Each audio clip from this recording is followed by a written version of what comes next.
Bonjour, nous sommes aujourd'hui à l'espace culturel Georges Simenon à Rosny-sous-Bois. Notre équipe est allée poser des questions au directeur du théâtre.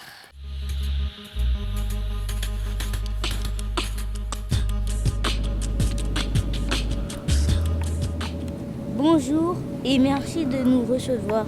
Que fait un directeur de théâtre ? Alors un directeur de théâtre écrit un projet lié à la salle de théâtre.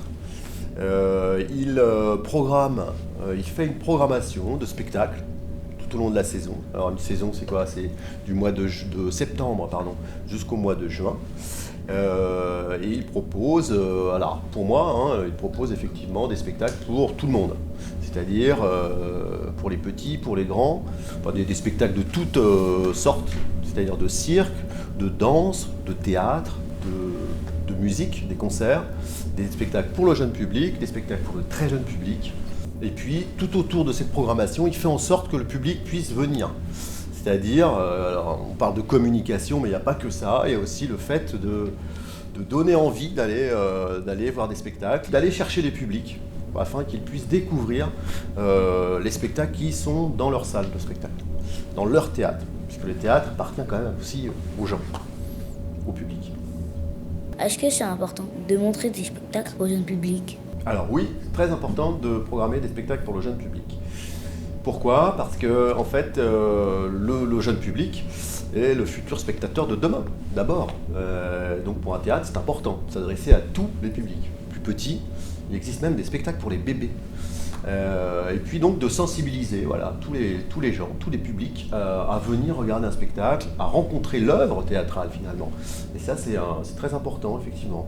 Et c'est vrai qu'il y a toute une esthétique de spectacles jeunes publics qui sont maintenant développés, qui sont proposés par des comédiens et qui sont tout à fait intéressants. Pourquoi avez-vous choisi de programmer Oggy et les cafards ?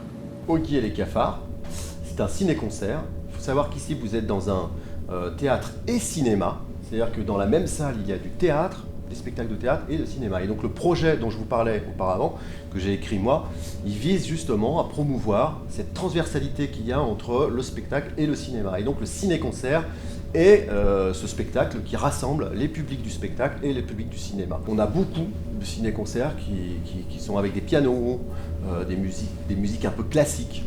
Et là, celui-là, il a son originalité, c'est que ce sont deux beatboxers. Les beatboxers, ce sont des musiciens qui font de la musique avec leur bouche. Et donc ça, c'est la singularité de ce spectacle. C'est pour ça que je l'ai choisi.